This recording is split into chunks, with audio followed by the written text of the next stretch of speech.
Welcome to the Four Visions Market Podcast, a space built on the principles of integrity and reciprocity.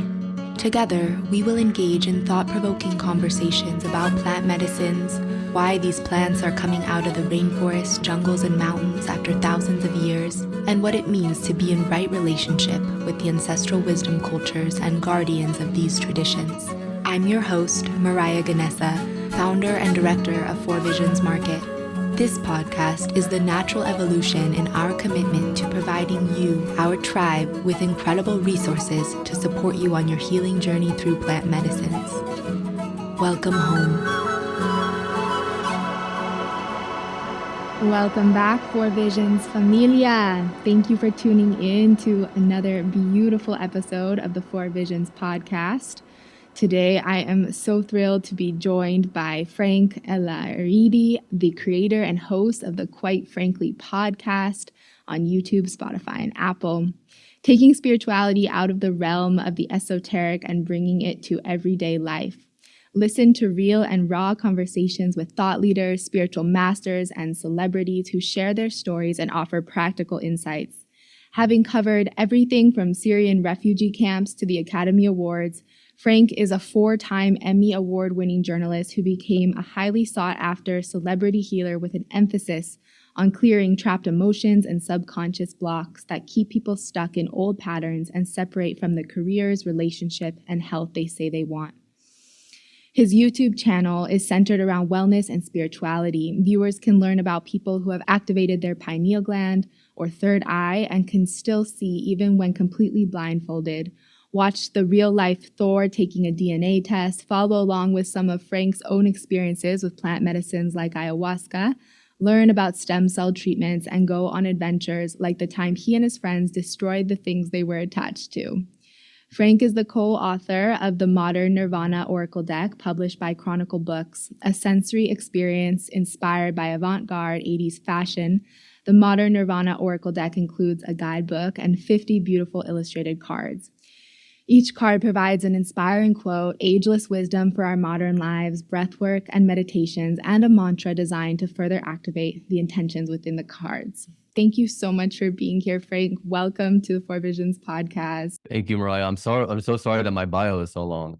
No, it's great. And I'm so happy to get the opportunity to share more about your incredible accomplishments and give our listeners a little snippet if they're not already familiar with your platform and what you do, because man, wow, you have done a lot. And I'm excited to hear more about the segue into your spiritual journey and the commitment that really drew you to really choose your path in the way that you're walking it today. So maybe we can start there. What are you here for? What is your mission? What is your purpose? Good question. Wow. You know, it's funny you say, what's your purpose? Because I had recently on Instagram, people were asking questions, and one of them was like, and I was just answering questions. And one of them was, what is the purpose of life? Which is so funny, right? Because we've been asking that for so many hundreds of thousands of years, probably.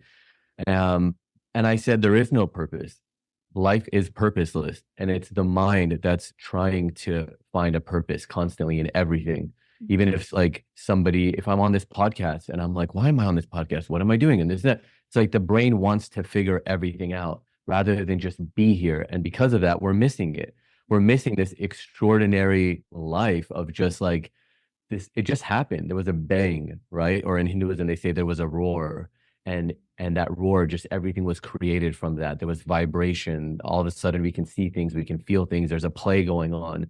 And it's like, it just happened. And we're here to just enjoy it and to be here and to experience it, not necessarily to figure it out and try to make sense out of it, because you won't. Like your little brain, my little brain is not going to figure out the crazy amount of layers. I mean, you know, anybody who's even worked with plant medicine once, you start to see like, oh my God, this is way more layered than the brain will ever be able to comprehend. So as far as like my purpose, I don't feel like I have a purpose, but I do have a dharma, right? Like we all have some kind of a dharma that we're here, that's part of our experience. And for me, it's definitely to teach and to heal and to teach people and show through example, not by preaching, but just from the way I live and from the things that I do.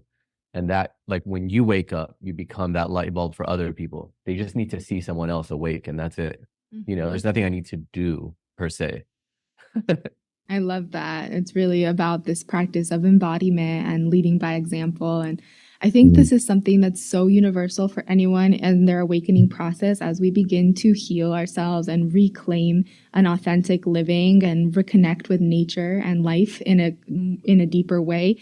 This desire to help others find that it's just universal, right? Because we experience like our birthright, our inheritance of why we truly came here to the earth. I mean, you say there's no purpose, but I personally feel like we're here to really reap in the beauty and celebrate this beautiful gift and give honor to life. And that's really like the best way in which we can walk upon this earth is by giving reverence and praise to the sacred gift of life, the ceremony of life. And ultimately, when we find that and we experience that for the first time, it's just so innate to want others, our loved ones, starting like with our closest family members and then branching out, right, and growing that impact. And it's just very natural experience to really want that for more people. It's so cool that you say that too, because like I always say I'm done with plant medicine. I'm like, this is the last one. That's it, And there's nothing against it. I love plant medicine. It's changed my life. But also I feel like there's a point where, okay, I need my day. I want to now, I've seen beyond the veil. I want to get there on my own. Yeah. I want to get there through my Kriya yoga. I want to get there through, and then I get more and more glimpses, right? But I always end up going back because I want to take a family member. So I'll go for this person. I'll go for that person. It's like you said, you feel it and then you want to share that with everybody else. So then like I feel myself, like I told you before we started recording, I'm going to the Amazon, to the jungle in October to take another family member. You know what I mean? But like that's not something that I keep getting pulled to, but I keep getting pulled to bring people. And so I'm doing that. That's like kind of the phase that I'm in. And then it's funny. And my favorite quote that you said really is that life is the ceremony. And I'm writing a book now. And one of the chapters is called Life is the Ceremony. Right. But I don't feel like that means don't do plant medicine or anything like that, because sometimes it's that's what's needed to show you that life is the ceremony. Right. You sit in all these ceremonies and things happen. And then you start realizing, wow, life is the ceremony. Look at all the things that are popping up this week. That's a ceremony. That's something to look at, to dance with, to experience. This person comes into your life instead of just like when you're living blindly, you don't see, or I should say, reactively, you don't see the ceremony. But when you're sitting at it and observing life, you start to see how it's a ceremony. You start to see like how brilliant it is, how perfect, how everything like is so balanced, and that's why like today I was working with a client that I've worked with for years now, and they had me on like a monthly retainer, right? So, which is rare, not a lot of people do. And today he ended it. And then another person, they also said it was going to be their last session. And both of them had been with me for years, but there was no like sadness within, there was no, for me, I was like, good, okay, that part is complete. Now the next thing, right? And it's because you just see the ceremony. Okay, that part is complete. Now a new part of the ceremony comes in. Yes, totally. I agree with everything that you're sharing. And ultimately, this willingness to really just be perceptive and attuned to the fact that every moment is an opportunity to grow and learn.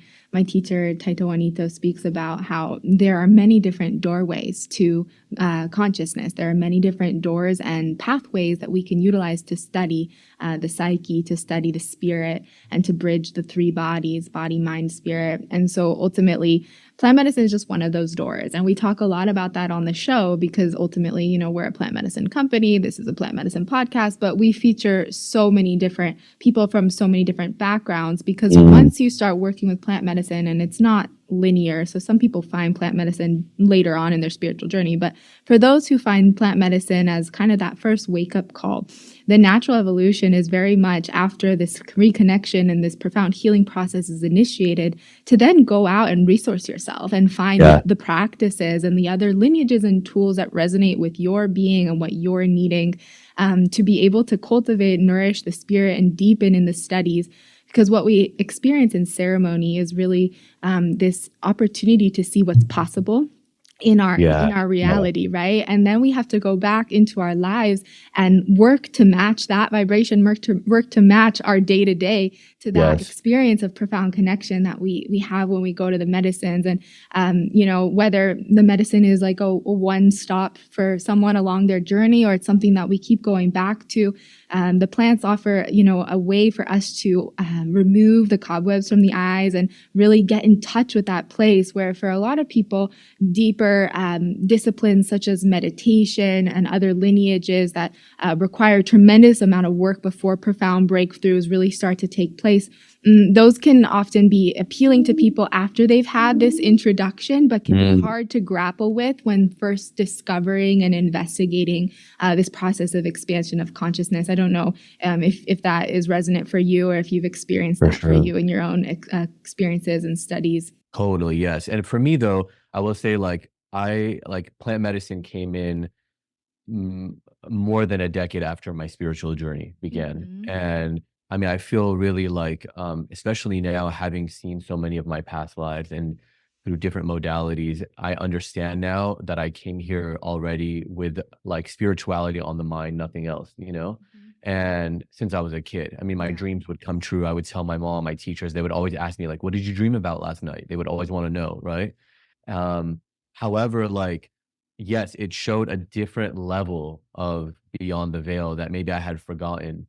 And I fully reconnected with myself from plant medicine. And I remember thinking like everybody needs to do this. Everybody needs to do this. And then now I'm at a place where I'm like, actually not everybody needs to. But it's exactly like you said, like the family member I'm taking in October, she's not gonna do my 2-hour yoga practice that I do every day, my deep Kriya yoga. She's not Right. going to do like the all this work that I do. Like my whole life is just that, whether it's for me or for other people. So she's not going to do that. So for some people like that, they need like that bullet train that's just going to bam, pull you out of your body, pull you out of your stories, out of your experience, and just show you a glimpse. And then all of a sudden you come back and process that and take time to integrate that because if you're not gonna do the work, yeah, it will take you right there. But I interviewed Sri Ravi Shankar on my show, who's like this Mhm. incredible guru. If people don't know, I'll show even like a photo of him if they're watching. Mm. But I interviewed him in the Blue Ridge Mountains. He's amazing. And he said, I asked him about plant medicine, and he said it gives you a glimpse, and now you have become the seeker. Like Mhm. now you know Yes. what it is that you're seeking. Mhm. He's like, but you have to get there on your own. You can't stay, but it'll give you a glimpse. And now you've become the seeker. Now you know what it is that you're seeking. And for the Western psyche, we need that glimpse because it's hard for us to even fathom Mm, what could be better than the mundane, no life mhm. circle of work, sleep, the day in, day out.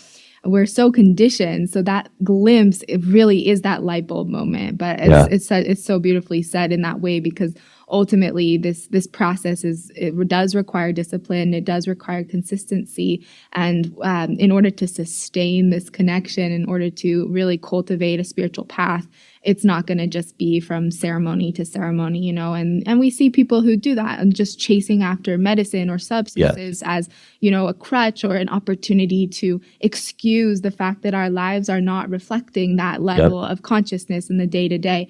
And so it definitely can be, a trap for those who are looking to fall into that place of excuse. But ultimately, when worked with responsibly, can be such an incredible tool and an ally. But I want to hear more about your journey because, it's so fascinating having you reference this element of the intuitiveness that you had as a child and just the fullness of the extent of your career. I know that you're still very young, but what you've accomplished and then just the trajectory change as far as following the spiritual path. This is something that so many of us encounter when we're, going through this deep reflection and healing process. Is wow, the job that I thought was going to lead to like this lifelong career, this is Mm, not mine. And really mhm, getting real with that and the process of, dying to the person we thought we were going to be forever and choosing mm, very bravely and courageously a new way that, might seem scary, might be very much in the unknown. But this process is very, universal for those of us on the spiritual path. And I would love to hear a little bit more about, what that process was like for you, as well as, from this place of being very tapped in, intuitive. Was there a break? Was there a moment where, there was some disconnection there? Or was it through your journalist career that you did feel that, and it was really just like a searching for this full expression of what you were meant to do? Wow, yeah, it was sort of a slow unfolding, you know? I was a journalist. If they're watching this, they can see obviously I have like the 4 Emmys behind me and the YouTube plaque and all that. And it was a great time. I mean, I for 12 years was traveling the whole world and I was like at the front line of the biggest stories. I was interviewing royalty and presidents and like criminals and like just, I mean, everybody that you could imagine, like every part of life, the everyday hero. I was at natural disasters. I was at, you know, the award shows. I did all of it. But always like my actual personal life was just spirituality, spirituality, spirituality. And then I mean, I grew up in a extremely mystical culture, like a real minority in the Middle East, but they're mystics, and we've been mystics. You can't convert in or out of it. You're just born into it, and so that was always a part of my life. But yeah, like little by little, I just started to feel the imbalance, and I'm like, I can't do this anymore, and nothing was exciting. I could be interviewing the biggest celebrity in the world, and it just was like there was no excitement in it for me anymore. And I think like there was one event. I wouldn't even say it was negative, but just like kind of like what's that word? Like jarring. Not a story I was covering or anything, but just like an internal thing that that was happening in the company that I was at. And I started to be like, what am I doing? It was like a quick wake up of like, what am I doing? This is not me anymore. It's almost like I upgraded to a certain level that I had to reintroduce myself to people. Like when you get to a level and you're like, even my friends right now and my family, they need to be reintroduced to me because I'm not who I was. I died to that person, as you said, which is my favorite. One of my favorite quotes is, "If you die before you die, you won't die when you die," Mhm. which I'm sure you've heard. Like a lot of people have in the I world have probably heard of it. But if you die before you die, you won't die when you die. And they don't mean die like lose your body, but die to that attachment to the body, die to the idea of who you were. So for me, I was like, it was very easy just to be like, okay, I love my life as a journalist. It was amazing, but that's not me anymore. I don't resonate with it, and I'm letting that go. I'm shedding that part of me, right? Shedding that skin. And it's only when I made that decision that I was like working with a few people a month as a journalist to then having a 4-month wait list, 2 to 4 months at all times in the last 5 years or however long it's been now, and it's never gone down. And it only changed when I fully went into it and embraced who I was. And I was Mhm. like, that's it. Yeah, there was no fear about is it going to work, not work. There was some doubt every now and then, Mhm.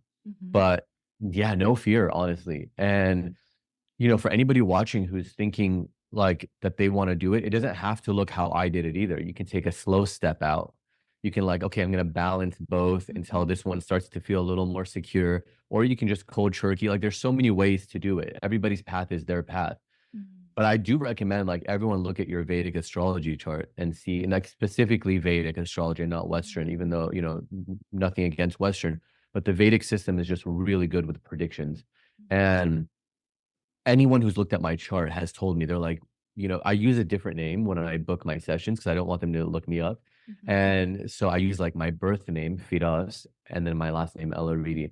And all of them, they're like, hey, we just want to make sure we're looking at the right chart. Can you answer some of these questions? And a lot of them have been, were you a journalist and do you now work in healing, whether it's medical or energetic? Do you heal people? And it's exactly what happened. And all of them were like, yeah, that's the very clear transition from your first 2 years of being 30, like between 30 and 32, that you make that switch. That's exactly when I did it. Wonderful when there are these systems that really just affirm and bring clarity and spiritual fortitude to our path. And Yeah. Vedic astrology definitely is one of those schools that can provide a lot of affirmation and guidance. And I remember I also got a Vedic astrology reading at a very pivotal moment in my Mm. journey, where I had just left college early and wasn't sure what was next for me. And I got a reading that really told me and affirmed for me that it was in my chart to awaken in this life or to Mm. choose a spiritual path in this life and to be dedicated to it.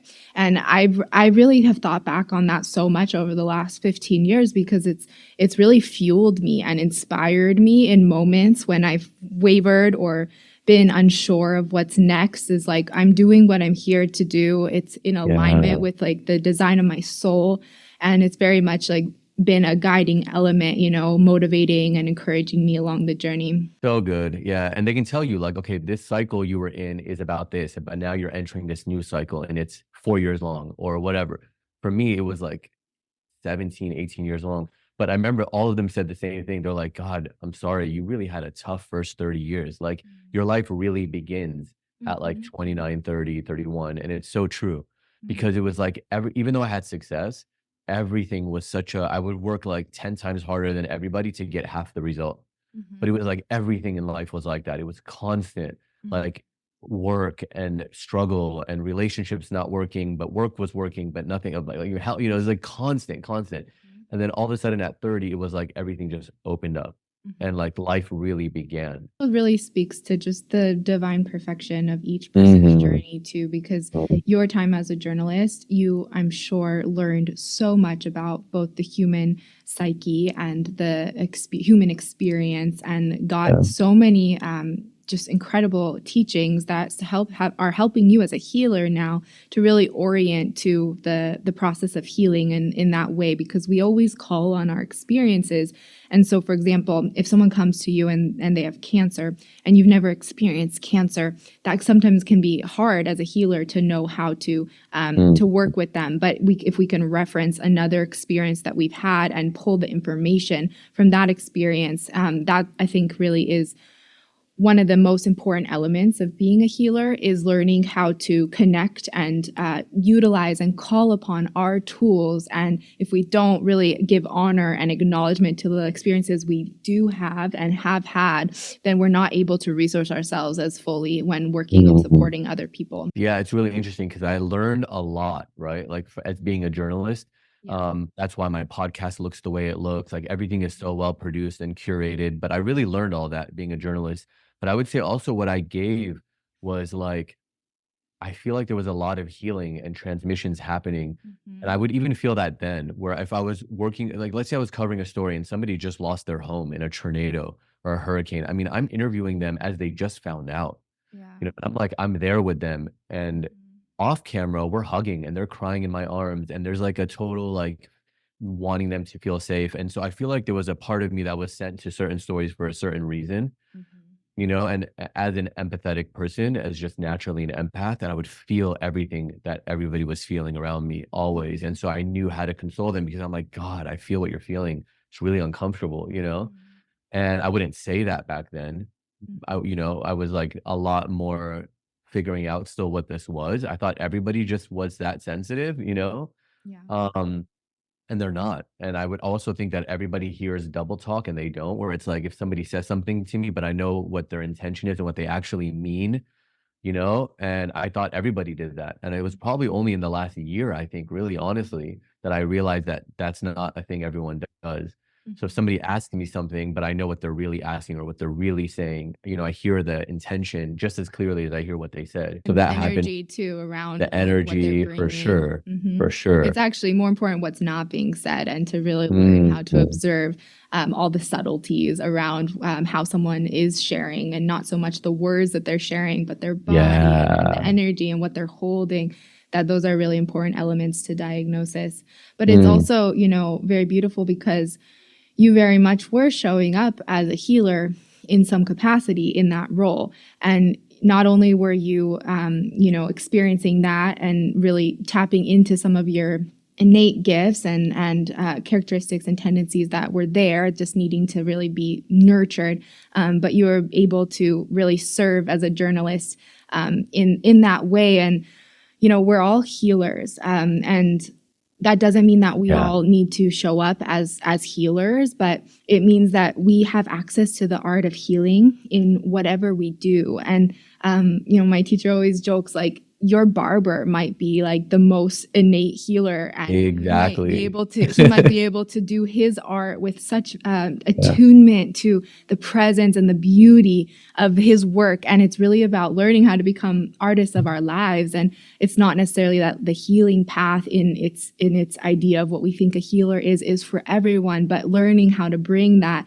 medicine, because we each carry medicine, we each carry gifts, and whatever is, our work in this world, to be able to bring that beauty to that, right? And then, of course, there's the element that sometimes we find ourselves in a career or a job that's just not in alignment with the truth of who we are and what we came here to do.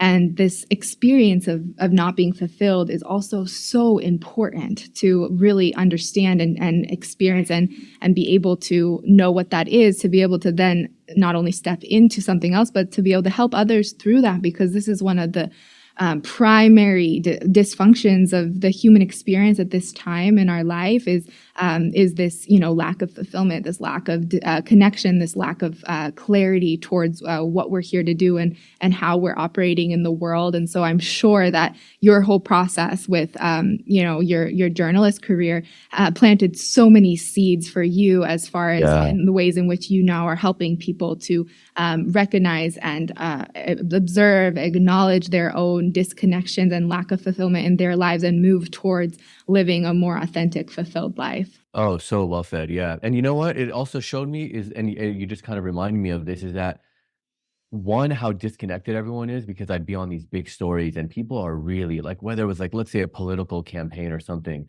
people are so fully invested in this thing, like really just like, I mean, not just kind of in a like watching a play, but fully involved, believing this movie is real and like being angry and being like, wow, what a visceral reaction. And I just remember being like, I was so impartial in those situations where I was so removed, almost like involved, but removed. You know what I mean? But on the beautiful side of that was seeing the unity also of everybody, like covering these stories. I'm from LA, so I'm from a big city, but I'd go cover towns in a little town in Alabama.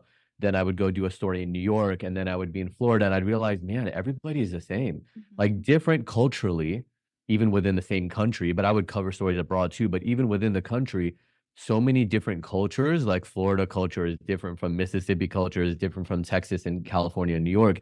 But all of us want the same things. It's just the problem is everybody's running around with this untrained mind that just allows it to pull it here, pull it there, react. And nobody's ever really fully present. I mean, if you can stay present for a minute, that's miraculous. Most people can't do that. And when I say present, like I was in the shower the other day and it hit me then and there. I was so present for just a minute. That's how fleeting it is. But when I say present, I mean not a thought, not one thought, staring at the wall as the shower was running and just could not even, there was no judgment even of, oh, the shower is on, this water is warm. Like even that is too much thinking, like zero thoughts, right? Because a lot of people will say, I was really present. And what they mean is just like they were doing that thing fully in the moment, but that's still too much doing. Your brain is still doing something. It's even aware that it's present is too much doing. You know what I mean? Like, and so it's that fleeting. It's like that fleeting to the fact that I still remember that 1 minute that I was present, if it was even a minute. You know what I mean? Like, that's how present it was. That's how real it felt. And like, that's what I'm always trying to get to. I want to be there always. Thank you so much for bringing that into the conversation. It's always such thanks for creating the space for that. Reminder for us. Yes. Ultimately, the more that we cultivate those places and within our own being and cultivate the garden of our minds and really take that responsibility for the ways in which we're interacting with others, the more we can really create much more beautiful life, not just for ourselves, but for all of us. And just mentioning this element of the vitriol, I just want to also highlight this because we're in such an interesting election cycle and there's so much there's so much vitriol and separation, but I've been really fascinated by studying it from this place of the observer, the student of the human psyche, and specifically the American psychology, because we're in America and this is American election cycle, but really just observing the tendencies that we have as human beings to create the other and to really go so deep into separation so quickly. And it's funny how much we get so trapped and lost in that without even really seeing that we're doing it, because on the day-to-day, like, most of us are very kind people, or we're trying to be good people, we're trying to, be in integrity and show kindness to others. And then when it comes to the politics, like, we can if we're if we're on one wing of the bird, it's like so easy to fall into that instant place of like attack, otherness, and separation. Yeah. And it's just been really fascinating to witness this election cycle that we're in from this place of spiritual awareness, and really utilizing the dynamics as an opportunity to really study the mind and to study the human mind, and really learn and be open to seeing, like, what are the teachings here for us as a human race? How can we utilize the experiences, the events that are occurring, and where we're at as a society and as a country, to learn more and equip ourselves with the pathway forward to get some clarity on, like, how we heal this, right? And how we really get back to this place of unity. Because if you look at traditional cultures and traditions from all over the world, there is this ultimate ingrained sense of connection with nature, connection with all of life, right? This is foundational for all traditional peoples. And so there's something that's like been fractured within the modern society versus the traditional architecture of how we interact and relate to all life. And I don't know if you have any thoughts on this or observations or anything that you want to share specifically on this topic as it relates to what we're going through as a nation right now. But it's definitely been something that has just been very fascinating to me to reflect on. I've been spending a lot of time really, from my years in the jungle, spending more time now in the US again, and really just seeing, wow, this doesn't happen in the tribes. Like, there isn't this like tendency to just like fall into just such complete separation and otherness there. They don't see life like that. So it's very unique to the Western mind in that way. And it's a very fascinating thing to really observe and reflect on. Well, if I get to have you on my podcast next season, I would love to focus on that, like your time in the jungle and what you learned, from the people and how they stay present, how they're just really involved in the day-to-day as a community. But one thing that comes to mind specifically, actually, I learned it more as a journalist than as a healer, but is what you said about, like, everybody's nice day to day, and it's like, if I was covering a hurricane, the destruction after a hurricane or a wildfire here in California, we'd go up to like the mountains, like Kern County with the redwoods, whatever, where it tends to be more Republican in those small towns. But in those moments, nobody is asking, are you a Republican or a Democrat? They're all just taking care of each other. The whole community, you see it come together. They're donating blood. Oh, here, I have extra food. Take it. You guys need it. And that's what you see. And no one cared. And yet those same people could have been like trolling each other on the internet a month prior. But we get wrapped up into these stories and narratives that you forget in day-to-day life that doesn't matter. And if, there could be an Israeli patient here in the US who goes to the hospital and their surgeon in the emergency room is Palestinian, and it's not going to matter in that moment what you are, what you believe. It's just like, my job is to take care of you right now, or my job is to, whatever, the other way around. It's like, no one really cares in the day-to-day life. They care about, at the end of the day, taking care of each other and being good people, like everybody. But we get lost, like you said, so quickly. We get pulled. And maybe in the jungle, there just isn't that pull, because there isn't as much, movies, radio, TV, like things going on, constantly bustling around you, headlines, whatever else. So that's from that angle. But I would say, like, as for like the collective, I mean, I don't think it's going to be based on what every astrologer says. And I'm actually in a 2.5-year astrology course right now. And a big part of it is like unprecedented things happening this year specifically in the US, specifically with election. So just a reminder, if you're watching, then you're probably meant to be watching, to just always like bring yourself back. You're going to get pulled here, bring it back here. You're going to get pulled there, bring it back here. It's honestly, it's not easy. It's a constant practice. Every 5 minutes, I'm reminding myself, okay, bring it back, bring it back. Because I start to see it here and I go, no, like train the mind, train the mind, train the mind. Eventually, it'll hopefully, it just stay there. But it takes a while in the first few years when you start realizing what real presence is. And then the other thing I would say is just, and this has been coming to me in dreams, it's been coming through clients, which is just, there's nothing that you need to do. We always feel like we need to be doing something. Like the less I do, the more I'm accomplishing. The less I feel like I have to fill my day with things, the more I'm getting accomplished. So I had like a woman on my podcast named Gaia. She's incredible and has changed my life and probably 30 people that I've sent to her at least. And one of the things she told me is that when I turned 38, and my hair is long, you can't even see, but I have a 38 tattoo behind my ear. And she said, when you turn 38, you'll be doing miracles for people. You're going to start doing miracles. It won't be the energy work you're doing now. And she didn't know anything about me at the time. Now she knows me. At the time, she didn't know me. And she said, and so, my mind, of course, because this was a couple years ago, it starts going to like, okay, I'm going to be 38 in like 4 or 5 years. Like, what do I need to do? How do I prepare for this? What do I, how does it look? And I'm realizing now there's nothing I need to do. And I've had dreams in the last week where I was doing, I was in the first one, I was doing an energy clearing just like I do now with this guy. And he goes, you're doing surgery on me. He started to tell me, he goes, I can feel the energetic surgery and there's like stitches and all kinds of things. And I was like, I don't know what I'm doing. I don't know what's happening. And I woke up from that dream and I tried so hard to get back to sleep and to go back to that dream, because I was like, wait, I need to figure out what was I doing? How does it look? And I couldn't get back to it. And I actually remembered a family member going deep into the mountains of Lebanon and having spiritual surgery done where the person didn't even touch her. And she left there with stitches in her stomach, right? And I'm sure you've seen things in the jungle that are wild, but like that was like one of the things that I remembered all of a sudden. I had forgotten about it, but this is something I personally witnessed.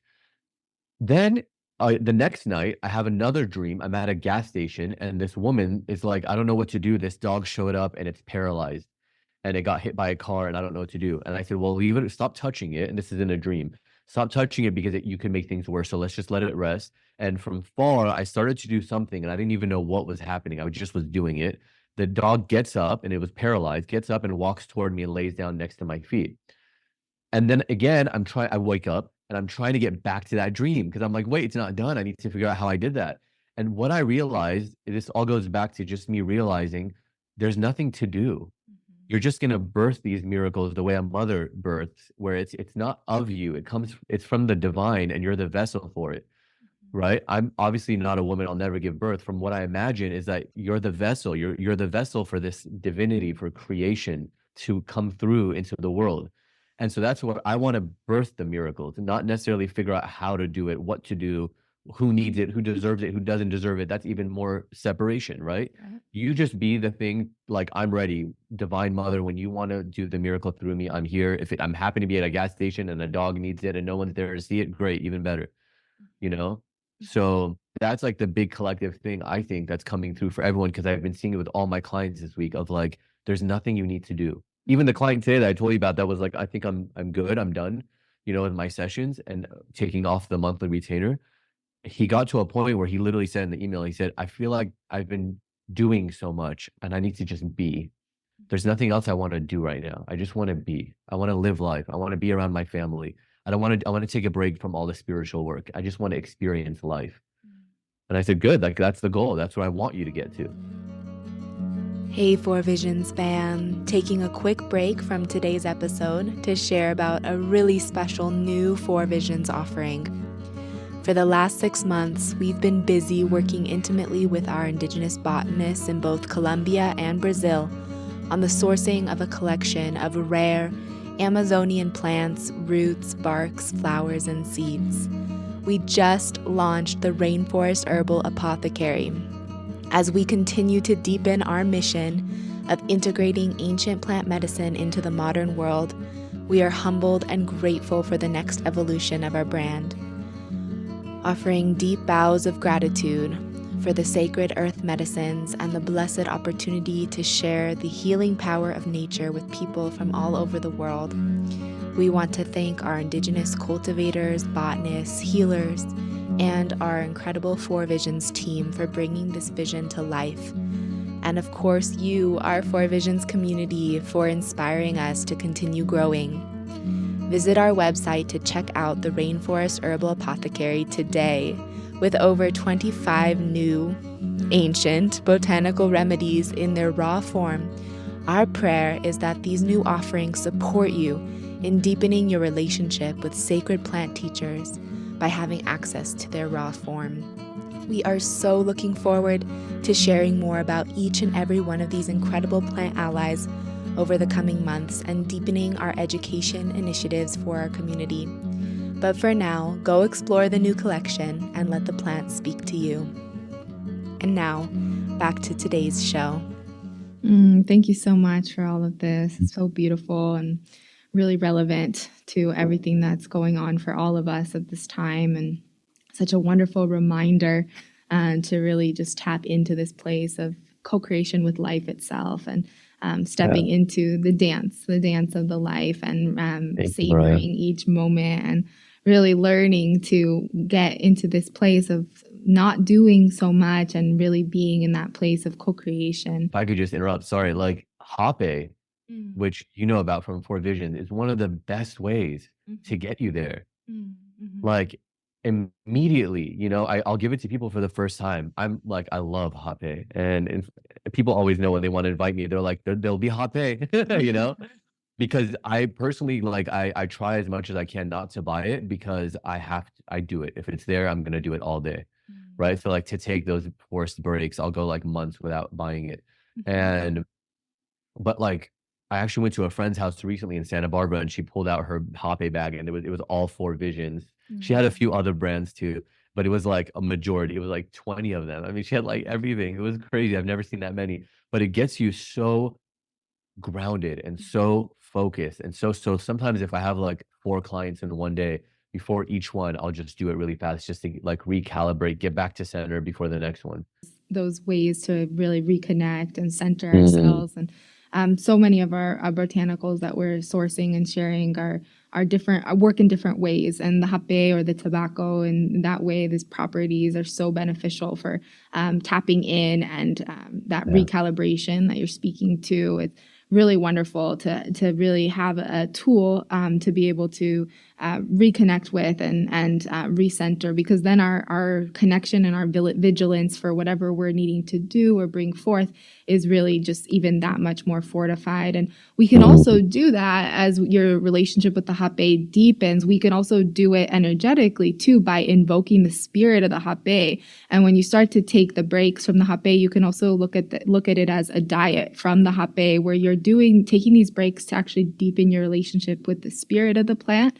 And so when you're not working with hape in your meditations, and whenever you're feeling like you need the energy of the hape, but you're consciously taking a break, you can invoke the energy of the hape and do that and see what it's like, because it's very potent to really be able to develop and deepen your relationship with the plant. It's obviously an ally for you. So simply by calling forth its spirit and really attuning to the medicine that it provides for you, you can do it without actually consuming the plant. And that's how the plants really, transform and become our guardians and our allies over time. And we don't even need to consume them to be able to recollect and recall the energetic imprint and the effects that it can bring to us. Beautiful. Thank you for reminding me that. I've done it a few times intuitively, and I forgot until you just reminded me that I would do that. Yeah. Yeah. And you sometimes can even feel the hit that comes through, like when you get that hit, that rush from hape. Yeah. Sometimes I'll like picture myself, in taking that in. Yeah. The most profound studies that I've had with the plants have been in those conscious breaks, because that's when I really get to deepen my ability to connect with them without not in the physical form, and really go into the other worlds to call forth the wisdom and the information that each of the plant teachers carry, and bring it back into this world. So it's a very beautiful practice and beautiful study. But on that note of the energetic body and the energy that exists all around us, I definitely want to get into some of your energy healing work and learn a little bit more about these practices that you offer in your sessions, as well as just as part of your spiritual path. And we can start wherever you would like. I'm curious, if you want to elaborate a little bit more about the process of how it developed and how you came in contact with the tools and the modality, and then also, getting into a little bit more of the nitty gritty of how it works. And, a lot of people who are listening to this podcast are very much on a spiritual path. And one thing about the energy healing, which I'm curious to hear, what you have to say about this, but I do really feel like it goes into that element of something that as healers, because we are all healers, we all have access to as a modality by attuning to the settled energies. So I'm curious also to learn a little bit about these techniques in a way that, might offer our listeners ways in which they can start to attune more consciously to the energetic body. Anyone can do it. You're right. And it's like, even Jesus would say, like, he used to say, you can do this and more, when he would do miracles or facilitate or perform miracles. And yes, there are like different levels of like intuition, of spirituality. Even a chef, right? Like you can give me and Gordon Ramsay the same ingredients, the same training, but his cake is going to taste 10 times better than mine, So I specifically, and this is in my chart, I was born under a star called Hasta, which is called healing hands. So you're basically a healer and you utilize your hands to heal. And so for me, that's the star I was born under. And it's really interesting because all three practices that I learned I met all three of the teachers within the same few months time period. And all three of them were like, you're a healer and you're meant to use your hands. And they all wanted to try to show me. And I was very resistant at first. But I utilize my hands and magnets and basically identify certain emotions, beliefs, misalignments, imbalances in the body, anything like that, programs that were created that are running, anything. And I can say you're carrying this in your liver or it's in your kidney or whatever. This woman that I worked on a few weeks ago, she sent me a testimonial that she had a cyst or a mass in her ovary that they wanted to surgically remove and then give her radiation and all that. She decided not to. She did a session with me, but she had already been seeing me for years. And she messaged me a few days ago that the mass is gone.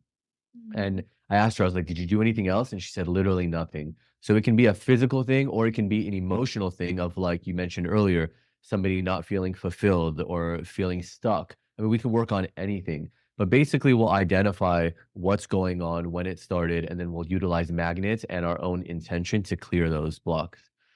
And when we do, people, like, miraculous things happen. I can be working on, sometimes somebody will say they want to work on their diet or on a relationship. But when we clear that, it clears so many other parts of their life. Because when you clear one part of your life, you're clearing every part of your life.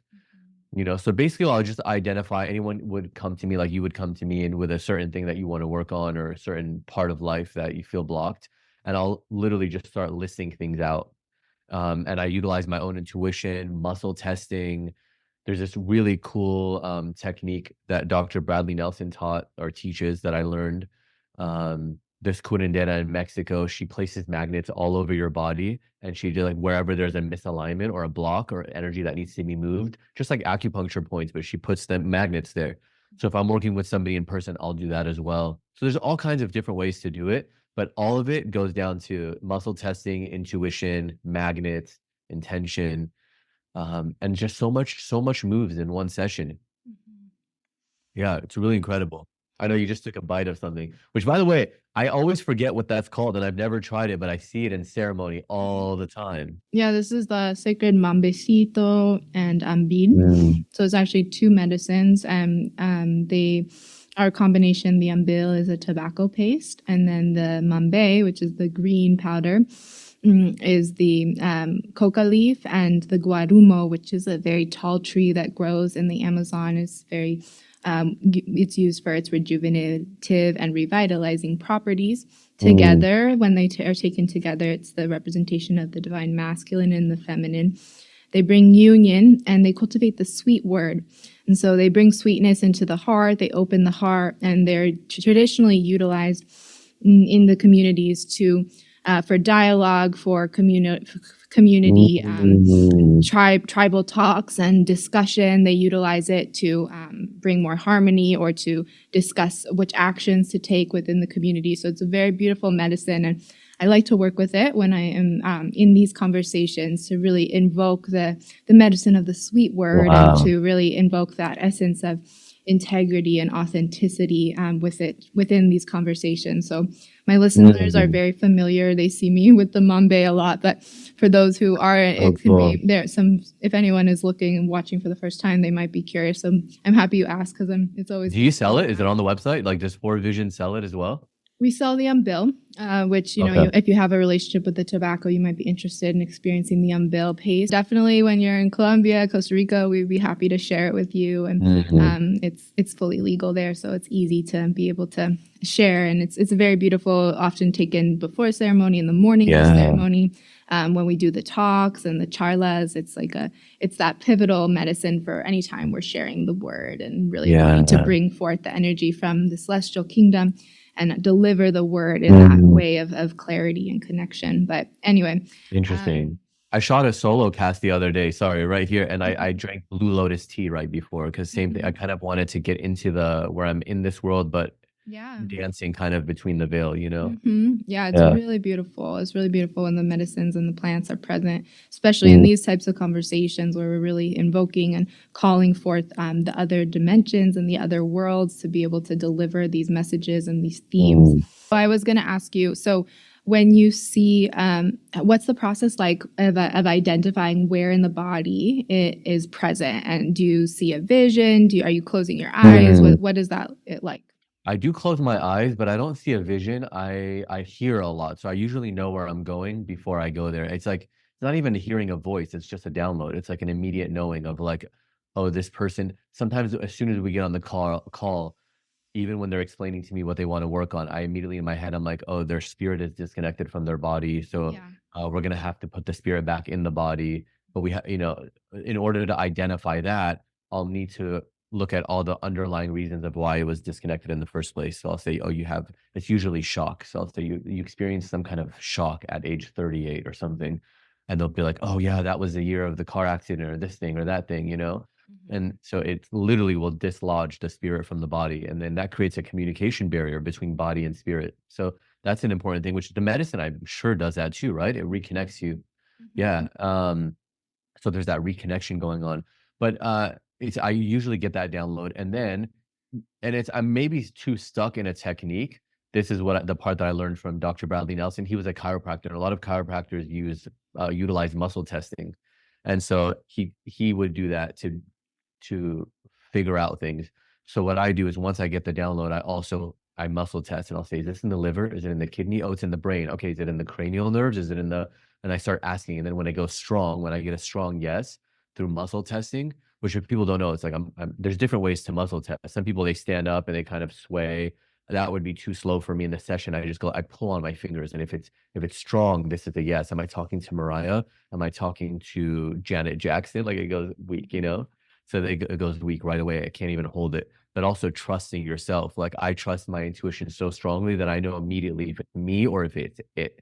And that's why I like to not know anything. I tell the person, don't tell me anything. Don't give me details. Don't tell me the story. Just tell me what it is you want to work on. What's the topic? And I'm going to find all the underlying things, because I want to make sure that there's no chance that my bias is getting into this. So even clients will tell me, they'll be like, oh, you remember in our last session when we worked on blah, blah. I'm like, I don't remember. You're going to have to tell me. Like, I immediately after I forget. That brings me to my next question, this element of the intuition, because when we're with medicine or we're in a dedicated practice of any healing art, the intuition is so important. And really, this element is, for me, when I'm in ceremony, it's very easy to trust the medicine and trust those, the direction that I'm getting. If I'm working on someone or I'm helping someone or giving someone guidance, there's no thought. And so when we're out of ceremony, when I'm in the thinking mind, that's when it's like, that connection, because I don't have the support of the plants, that connection with the intuition can waver with self-doubt or the thinking mind. And so for those of us who, are working in the realms of healing and are interested in deepening our own arts and our own healing arts, what's some of the best advice you can give for really cultivating that sense of intuition as it applies to developing our gift? Start small, start little, like with little things. You can even get I think my most probably famous or popular, I should say, YouTube videos have been about like third eye opening and people opening their third eyes. And those are the videos that would get millions and millions every time. And one thing that they would all do, they all had different practices, but one thing that was really similar is that they all would have different color papers, like red, blue, green, yellow, and you close your eyes, put it in front of your face, and then switch it and just kind of get a feel for what each color feels like. What does blue feel like? What does red feel like? And then you start to guess what they are. So first you're just getting a feel for it. And then little by little you start to guess and be really gentle and good with yourself and fun. Make it a game. If it gets too serious, like for example, if you're like, oh, it's red, and then you open your eyes and it was actually yellow, be like, ah, man, okay, I was close. Like, at least I didn't say green, and then go to the next one. But never be like, oh God, I'm not getting it, or that was wrong. That's immediately when the mind stops working, which is why all the kids got it so fast, because it was a game for them. And the adults, it would take like weeks and weeks if they even got it at all. The kids, within like 2 days, they can see everything and they're fully blindfolded. But because it's so fun for them, it's a game. And so we would be working with kids, let's say, we'd be like, okay, tell me what color you see on this page. And they're blindfolded and they would say blue. And if there's no blue on the page, but there's, let's say, green grass, we'd be like, okay, what else? What else do you see? We never say no. So they go, also green. Yeah, yes, you're right, green. It's like we celebrate the wins, but also celebrate if they get it wrong. So if they said blue, you'd be like, good job. Okay, what else do you see? Like you keep encouraging until to the point where they can start reading the book blindfolded, and I've seen that too. So you get to all these different levels, but it's just like start small, like have fun, make it all a game. I'm sure you see synchronicities in your life, right? Like, and the more you recognize them, you start to realize like, oh, they happen constantly. The more you recognize it, the more you expect it. Yeah, it's really about increasing our sensitivity, right? And really being aware of the energetic noise that's all around us all the time and learning how to work with that, harnessing the ability to really get in touch with the senses enough to perceive the subtleties that are there, which is, really part of the study of the process of spiritual expansion. Really, we can't get to those expanded places of consciousness if we're not aware and attuned just to this balance of constantly, lowering the frequency of the noise that's surrounding us and really opening our bodies. There's so many ways to increase our sensitivity, whether it be through diet, whether it be through meditation, whether it be through working with plants or doing, spiritual fasting. There's so many techniques. Oh, yeah. All of the techniques really do this, right? They like increase our sensitivity, and we're such like dense creatures and we're surrounded by so much. We're consuming the amount that we consume on a daily basis. It's like it's literally clogging up our channels. So learning this process of unblocking the channels, learning this process of really like learning how to also create spiritual hygiene and energetic hygiene, learning how to cleanse ourselves. I'm sure you do this after each session. Oh, yeah. This care of maintenance is super important because, you do one session great, feeling good. But if you go into that second session and you haven't taken a moment to cleanse your own energy, you go into that second session still holding something on from that first session. I always like to, in between every client, I do something for myself too, So if I have like 3 clients, say in between each one, I'll put on like a face mask, or I'll do like, if I had hape, I would do some hape. I would like sage the house. I'd go water the plants, like do something like that, Yeah. And then the whole thing is like intention. So if you mentioned like a diet, even a dieta or a fasting, anything can get you like more in tune. But if that's your intention, sometimes people are like, my intention is to lose weight before this wedding. Like if, like I see that a lot with women who are like, I'm going to quickly do a fast because I want to lose some weight before this thing. Then that it might not be there because the intention is the most important thing. It's like, I could give you this gift, right? I can be like, here you go, Mariah, I'm going to give you this. I can hand it to you or I can throw it at you. One way is an insult and another way is a gift. But it's the same thing. It's still the same thing, and they're both being directed at you, but in two different ways. So Mhm. everything can be like it can be a gift or an insult. It's Mm. like you said earlier, everyone's a healer, but it doesn't mean you have to be literally like that's your job. It can Mhm. be you're a gardener or you're a barber or whatever, and you're a healer, but it's like because of the intention. Your intention is to serve the highest good. You can do that. Your Excel sheet can be holy if you're doing it with that intention, you Mhm. know? Yes. Yes, that brings back to this element of the ceremony of life. And it's so Mm-hmm. true. We talk a lot about that just in our education of how to work with plants through our brand and our platform, because ultimately, especially with the plants, it's like if you're using them habitually, then you're not using them in the intended relationship and Mm. intended way. And this element of the intention and the prayer before the communion is really what elevates these master teachers to their thrones of wisdom, and Mm. also opens us to be able to receive the insights, right? If you're just like working with Hape and like wanting to get that up and you just go quickly onto your next thing, and there's no reverence, there's no intentionality behind it, you're not going to receive the same connection with the medicine. And Mm. so that's really so key. And it's not just with the medicines, like you said, it's with all life and all the For way we go through sure. our life in every way. But that was a great way for you to put it, because I've noticed that with myself for sure. Like if I'm just doing it at home quickly before my next one or something, or if I'm with friends and we're at the park or on the beach and like we're serving each other and we're enforcing that intention of why you're doing the medicine. It's like night and day difference. Totally. And so much more Yeah. potent and powerful. Hmm. And that's also like within our day to day, if we're acting from that place of intentionality and really taking that spaciousness to set our intention for our day, to set an intention for an important conversation, those moments of clarity, they just really help us to tap into really achieving the results we're looking for on a whole nother level, right? And it's also Yeah. that element of stepping in from the bypasser, the observer of our lives, to the active co-creator of our lives. I do have one other final question on the energy work that I want to ask you, and it really speaks to this process of empowering ourselves on our healing journey. A lot of people, they come to the medicine and they expect it to like fix their lives, and they receive profound healing, profound insights, and are able to tap into a lot of where their trauma has been, and really reconnect the threads. And it's really beautiful to watch and witness and also hear the testimonials. But then a lot of people might go back into their lives and they come see us 6 months later, a year later, and they'll say, the medicine didn't work for me. My life's the same. I am still in this toxic relationship. I still am in this job that I hate. And and you told me I was healed. Maybe like they receive a physical healing. You told me I was healed, but I went to the doctor and I still have this mass, or I still have this thing. And what we always really teach, and what's really embedded into the design of the Yahe and the Ingano healing culture, is this element that we are always accumulating. And so if we clean ourselves and we heal ourselves, we liberate pain, you are healed in that moment that you walk out in the new day, the new dawn, you are healed.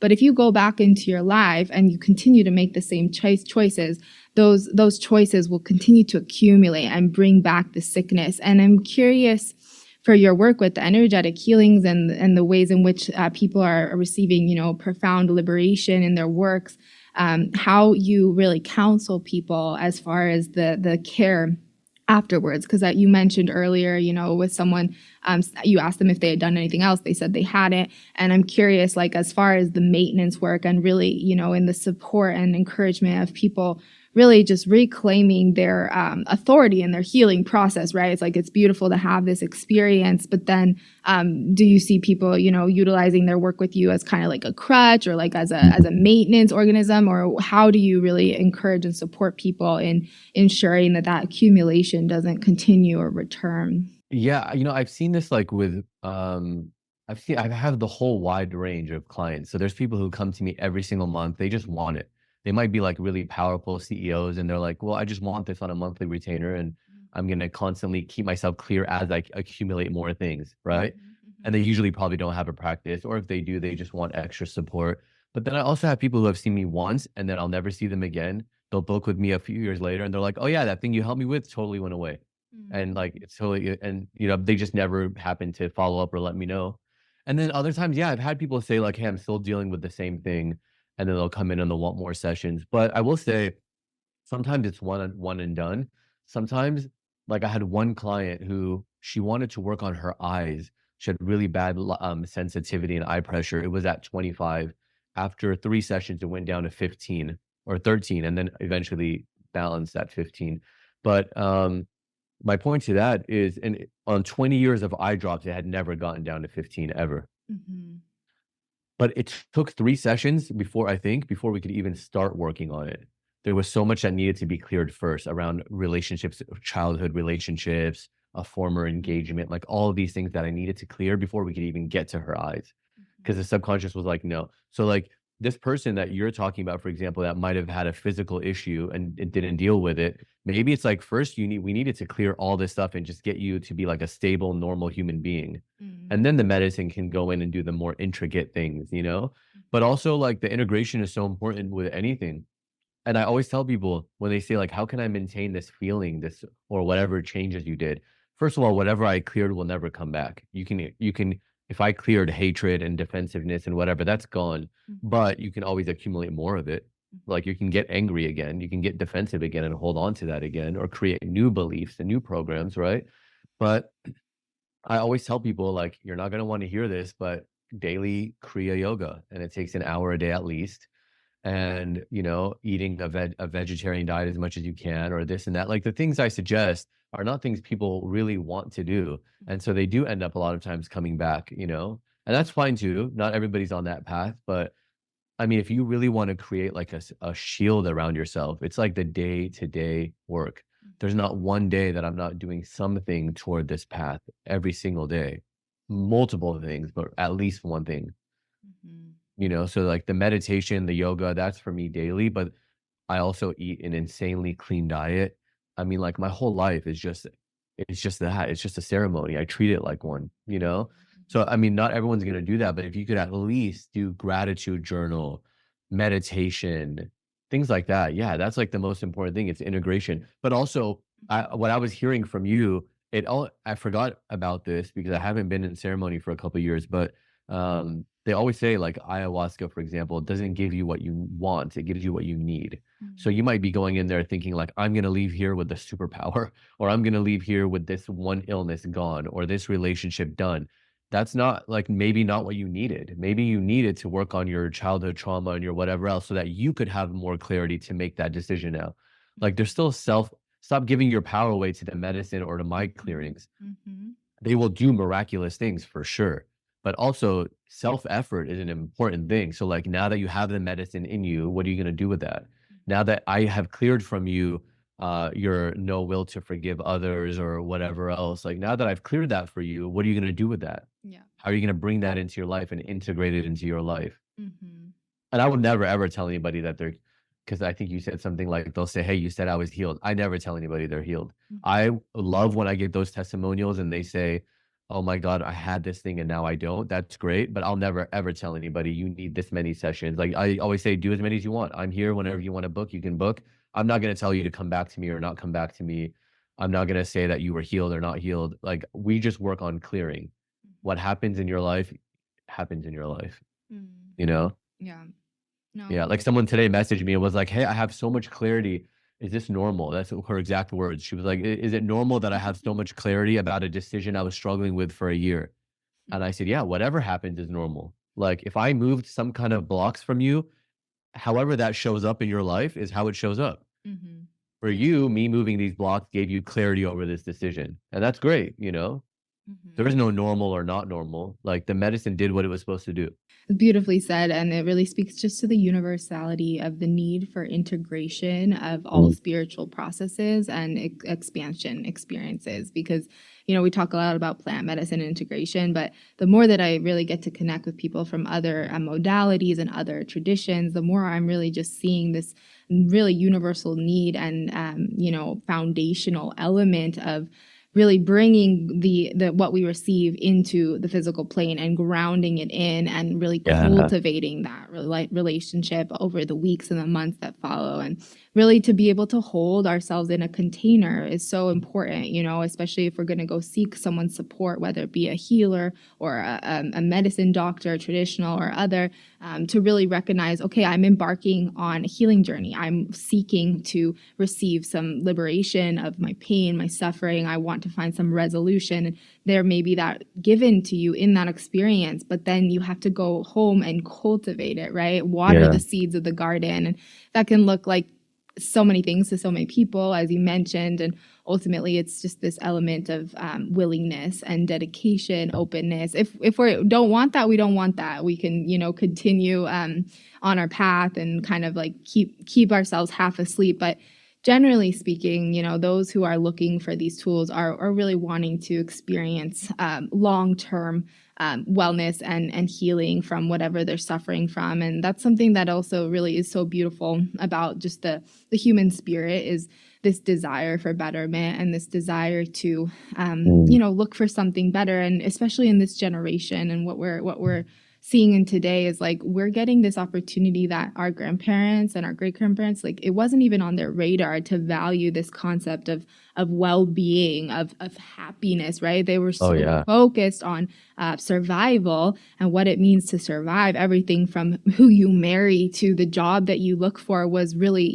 driven by this need to pay the bills and have food on the table. And now we're living in this very expansive time when people get to question that and really look beyond that. And so it's a very beautiful time to be alive. I find, even amidst so much of the bitterness and the suffering and the challenges that we're seeing in the evolution of consciousness, I also find a lot of hope in this, what's to come and the possibilities that exist for us in just this journey that we're on in the human experience. And but anyway, it's been such a pleasure to speak with you today, Frank, and we've covered a lot of ground. It's been a beautiful conversation. I think we've been able to give our listeners a lot of incredible food for thought. So I really hope for everyone tuning in that this has been nourishing and supportive, and really just honor your time and you showing up and offering yourself to our community in this way. And before we go, I just want to kind of just give you one opportunity, is if there's any message or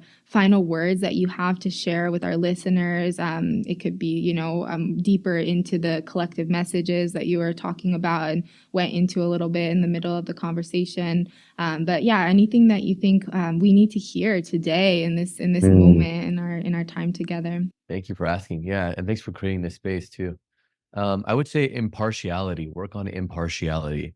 So I come from a really mystical small group in the Middle East, and one of the big, I'm not even an initiate. Like, you can only be born into this group, but even beyond that, only a few you have to choose to be an initiate where your whole life is dedicated to just that, which I haven't done. So even I have a slither of the teachings, but one of the most important ones, the first ones, is being impartial. So you could be living in a castle or in a small studio apartment. Either way, you're impartial. Okay, this is where I'm at now. Great. I made $1 million this year. Next year, you make $10,000. Okay, that's fine too. Like, everything, just impartial to everything. Oh, this person's the president. Okay, that person's the president. Like, whatever it is, like the group that I'm with, the Middle East is like there's always a conflict. There's always something going on lately in the last, couple thousand years. And this one group has always been, they're isolated. We keep to ourselves. We're not involved in any of the conflicts. We get along with everybody wherever we are. Like, it's called Druze, Druze, but they're in Israel and they're in Lebanon. And the ones that are in Israel are very Israeli. The ones that are in Lebanon are very Lebanese. Like, wherever they are, they assimilate. They become it's very impartial. It's like, wherever I am, that's where I am. That's what I am. That's what I am right now. That's what I'm experiencing right now. And it's such a beautiful way to live, of just being impartial to things. That doesn't mean to not want for anything or to not have self-effort and goals and dreams, but just acceptance, and being impartial to things. If this person wins, there's a reason for it. If that person wins, there's a reason for it. If I end up here, if I lost this client, if I got this client, if I go to this wedding, I didn't get invited to this wedding, whatever it is, just impartial always. It will change your life if you just practice it in like the most subtle ways every day. Thank you. What a beautiful reminder. Thank you. Well, it's so lovely to connect with you, and I hope we get to connect in person as well. But I just want to send you many blessings on your journey, your path, all the work that you are doing in the world, and really just honor the way that you're showing up and your mission and your walk in this life. It's been a pleasure and an honor to have you on the show. And I want to thank everyone who has tuned in to this conversation today and wish you many blessings. Thank you. On behalf of the Four Visions family, we want to thank you for listening to our podcast. We hope you have enjoyed this conversation and have gained seeds of wisdom that will nourish your spiritual path. If you have a moment, please leave us a review, as this helps us to reach more people. For more resources and information about the plant path, and for the highest quality spiritual tools and botanicals, please visit us at fourvisions.com. We are grateful for your support and look forward to continuing this journey with you all. Until next time.